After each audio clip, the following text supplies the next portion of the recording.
आमिर खान के साथ फिल्म दंगल में काम करने वाली ये एक्टर मेरे दोस्तों स्कूल में थोड़ा सा डांस हो जाता है किसी गाने को लेकर कश्मीर के अंदर। मेरे दोस्तों इसकी जो आवाज उठी है आपको देखने के लिए बाकी रहना चाहिए। ये वही एक्टर है जो एक्टर एक वक्त में हंगामा बर्पा करके रखी थी। फिल्मों के ऑफर पे ऑफर मिल रहे थे। और दूसरी वीडियो, अब्दुल नाम के आदमी ने बंगाल के अंदर स्कूल के ही ताल्लुक से दोनों वीडियो है, बंगाल के अंदर स्कूल को सही करने की कोशिश की, कुछ अच्छे बुरे की तमीज दी और उसके बाद जिनका ताल्लुक काकरोच पार्टी से है, जंतर मंतर पर वो शामिल भी थे। उसके बाद वो अपने घर आते हैं स्कूल वालों को समझाने के बाद।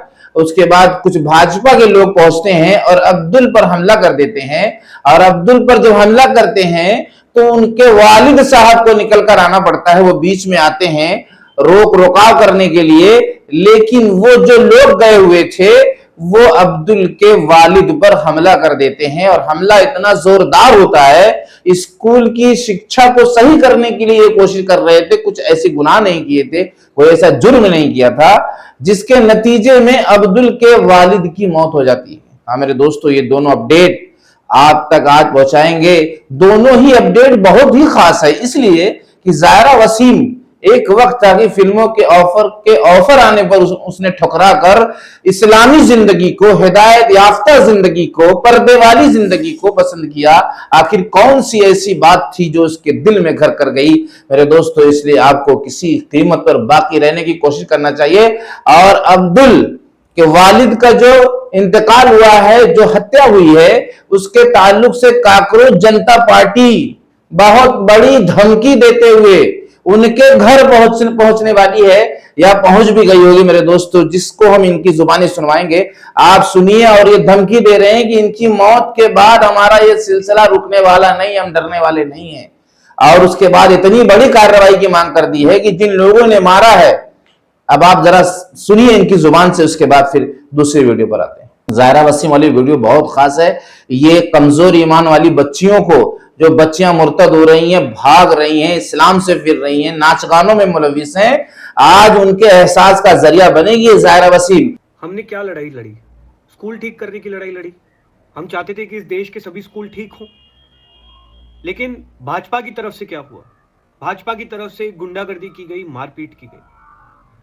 वेस्ट बंगाल के Bankura district Indus police station का रहने वाला अब्दुल, जो जंतर मंतर पर पहले दिन से हमारे साथ मौजूद था, जिसने प्रोटेस्ट में हिस्सा लिया, वो सिर्फ अपने गांव के सरकारी स्कूल ठीक कराना चाहता था। वो गया, लेकिन जैसे ही वो वापस अपने घर आया, भाजपा के गुंडे आए, उसके साथ मारपीट की। और बीच बचाव में जब उसके पिताजी वापस बीच में आए तो उनके साथ भी मारपीट की। उनको इतना मारा कि कल उनकी मौत हो गई। पूरे देश भर में हम लोग शिक्षा की बात कर रहे हैं। हम तो सिर्फ चाह रहे हैं कि हमारे देश के स्कूल ठीक हो, लेकिन पूरे देश में हमें सिर्फ और सिर्फ भाजपा के लोग गुंडागर्दी, मार पिटाई, बदतमीजी से ही क्यों डील कर रहे हैं? अब्दुल के पिताजी की क्या गलती थी? अब्दुल की क्या गलती है? सिर्फ यही कि वो अपने स्कूल ठीक कराना चाहता है। मैं भाजपा के गुंडों को सिर्फ ये कहना चाहता हूं कि तुम्हें जितनी गुंडागर्दी करनी है कर लो, जितनी मार पिटाई करनी है कर लो। हम डरने वाले नहीं हैं, हम रुकने वाले नहीं हैं, हम झुकने वाले नहीं हैं। कल मैं, हमारे जो जोनल इंचार्जेस हैं अंकित, विजय, हमारी कोर टीम और सीजेपी के तमाम साथी बांकुड़ा पहुंचेंगे अब्दुल के परिवार को न्याय दिलाने। हम बंगाल के सभी कॉकरोचेस से रिक्वेस्ट करते हैं कि आप लोग भी ज्यादा से ज्यादा संख्या में इंदस बांकुड़ा डिस्ट्रिक्ट में जो पुलिस थाना है वहां पहुंचे। अब्दुल के परिवार को न्याय दिलाना हमारी जिम्मेदारी है और हम तब तक नहीं रुकेंगे जब तक उसके परिवार को न्याय नहीं मिल जाता। इन लोगों से डरने वाले नहीं हम। तो यहां पर अब्दुल के वालिद की हत्या के बाद बात खत्म नहीं हो रही है, बात बढ़ने की तरफ जा रही है मेरे दोस्तों। इसलिए भाजपा के लोगों से गुजारिश है कि इस तरह का कदम ना उठाएं कि किसी की जान ले लें। कोई बात आपको खराब लग रही है, आप जो है कानून का सहारा लो, थाने में जाओ, जो है रिक्वेस्ट डालो, ताकि जो है आपकी भी सुनवाई हो। लेकिन आप इस तरह का धड़ल्ले से जो है प्लान बनाकर इस तरह का हमला करते हैं, ये कहां तक इंसानियत का सबूत हो सकता है? ये तो बहुत बड़ी बर्बरता है, जिसके लिए आपको इस तरह की हरकतों से रुकना चाहिए ताकि देश के माहौल में खूबसूरती पैदा हो और देश हमारा अमन की तरफ जाए। अब आते हैं मेरे दोस्तों, मेरे अजीजों, ज़ायरा वसीम के उस जज्बात की तरफ, उस ईमान की बुलंदियों की तरफ, जिस ईमान की बुलंदी आज की नौजवान जो मुस्लिम लड़की है उसको बेहयाई से और बुरे कामों से इंशाअल्लाह 2-4% तो रोक ही डालेगी अगर आप बाकी रहे। आप इनके ट्वीट को पढ़ने की कोशिश करो। कश्मीर के अंदर किसी स्कूल में किसी गंदे गाने पर लड़कियों ने थोड़ा सा हरकत की है, जिसको मैंने दिखाया है, बहुत ज्यादा ऐसा खतरनाक डांस नहीं किया है, लेकिन इतने पर भी ये लड़की जो एक वक्त फिल्मी दुनिया की हीरोइन थी और ऑफर पे ऑफर इसको मिल रही थी, इसकी फिल्म सुपर हिट गई थी और न जाने कितने ऑफर मिले हुए थे, सबको ठुकरा कर एक अल्लाह की मोहब्बत में इसने अपने आप को यकसू कर लिया, किनारे कर लिया और हिजाब में आ गई। अपने जो है बाल को उसके बाद खुला नहीं दिखाया। आज तक जब से इसने वापसी की है, जब से इसने हिदायत के रास्ते को पकड़ा है, कभी अपना बाल जो है फिल्मी दुनिया के अंदर वापस आकर या ऐसे भी कभी ऐसा पोस्ट नहीं किया जिसमें उसके बाल नजर आ रहे हैं। हाँ मेरे दोस्तों, ये बहुत ही खास और अहम बात होगी। सिर्फ थोड़े से हल्के से डांस करने की वजह से, जबकि ये इस्लाम में हराम है, चाहे हल्का हो चाहे भारी हो, इसलिए इनके अंदर एक तकलीफ पैदा हुई, इसलिए कि कश्मीर के अंदर इनका घर है, इनको बोलने का हक है। अगर ये चाहती तो कह देती कि मुझे कोई मतलब नहीं, मैं अपने काम से काम रखूं, मैं तो खुद इतनी बड़ी वापसी की हूं, मैं अल्लाह से मेरा ताल्लुक है, मैं नमाज पढ़ती हूँ, रोजा रखती हूँ। लेकिन अमर बिल मारूफ यानी अच्छी बातों का हुक्म करना और बुराई से रोकना, ये हर ईमान वाले की और ईमान वाली की जिम्मेदारी है, जिसको निभाती हुई ये ज़ायरा वसीम नजर आ रही हैं।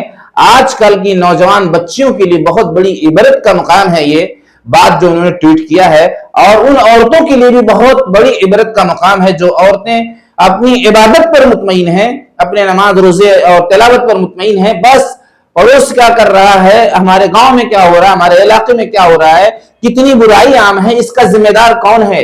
क्या इसका जिम्मेदार सिर्फ हजरत आयशा, हजरत फातिमा, हजरत रुकैया, हजरत ज़ैनब थी रजी अल्लाह ताला? अब उन लोगों के जाने के बाद, नबी पाक सल्लल्लाहु अलैहि वसल्लम के जाने के बाद, ये जिम्मेदारी हर मुसलमान मर्द औरत पर ये जिम्मेदारी आती है कि नहीं आती है? ईमानदारी से बताओ। आप जरा सोचो, अगर इस तरह की सोच, इस तरह की फिक्र हर मुस्लिम औरत, हर मुसलमान मर्द के अंदर पैदा हो जाए तो होने वाली आसपास की बुराई, दूर दराज की बुराई दुनिया से मिटेगी कि नहीं मिटेगी? इतनी बड़ी एक्टर, इतने आयश में रहते हुए इतने बड़े बड़े एक्टर, आमिर खान जैसे लोग, सलमान खान जैसे लोग ऑफर कर रहे हो और हौसला अफजाई कर रहे हो, तारीफ कर रहे हैं, उसके बाद भी ऐसी इज्जत को, दुनियावी एतबार की जो इज्जत फिल्मी दुनिया में मिली थी, ठुकरा कर मेरे दोस्तों अल्लाह के रास्ते को पकड़ लिया, अल्लाह की खुशी के मुताबिक जिंदगी गुजारने वाली है लड़की बन गई। सैल्यूट है ज़ायरा वसीम को कि ऐसे ईमान मेरे दोस्तों हमारी मुस्लिम हर बच्ची को नसीब हो। जो बच्चियां वहां जाने के लिए तरसती हैं, अगर उनको मौका मिले तो वो मौका छोड़ने वाली नहीं है, वो वहां पहुंच जाएंगी। इतनी बड़ी बात कि उनको फिल्मी दुनिया में काम करने का मौका मिल गया, वो अगर कोई भी रोल पा जाए ना फिल्मी दुनिया में तो भी शायद वो नहीं छोड़ेंगी। हाँ, कुछ मुसलमान बच्चियां जो बेराह हो चुकी हैं, और अगर हीरोइन का रोल मिल जाए तो फिर क्या बात है उनके लिए, समझ लो कि बहुत बड़ा ख्वाब उनका पूरा हो जाएगा। लेकिन वो ऐसी जगह पर पाकर, सब कुछ मिल के, फिल्में ऑफर पे ऑफर है, कई फिल्मों का ऑफर है, सब छोड़कर एक अल्लाह की रजा और मोहब्बत में ये बंदी जो है अपनी कुर्बानी देती है, और आज इसको अल्लाह ने इज्जत के मुकाम पर पहुंचा दिया। मिलते हैं नेक्स्ट वीडियो में मेरे दोस्तों। अगर जिंदगी रही तो आप अपनी सेहत का ख्याल करना और ऐसी वीडियो पर अपनी राय कमेंट में जरूर रखना, ताकि आइंदा ऐसे मुद्दों पर बात करके हम मुस्लिम लड़कियों को बचाने वाले बन जाए और हमारी हिंदू बहनों की भी इज्जत आबरू के बचाने का हम जरिया बने और अपने देश के अंदर भाईचारा कायम करने वाले बने। अस्सलामु अलैकुम व रहमतुल्लाहि व बरकातुहू।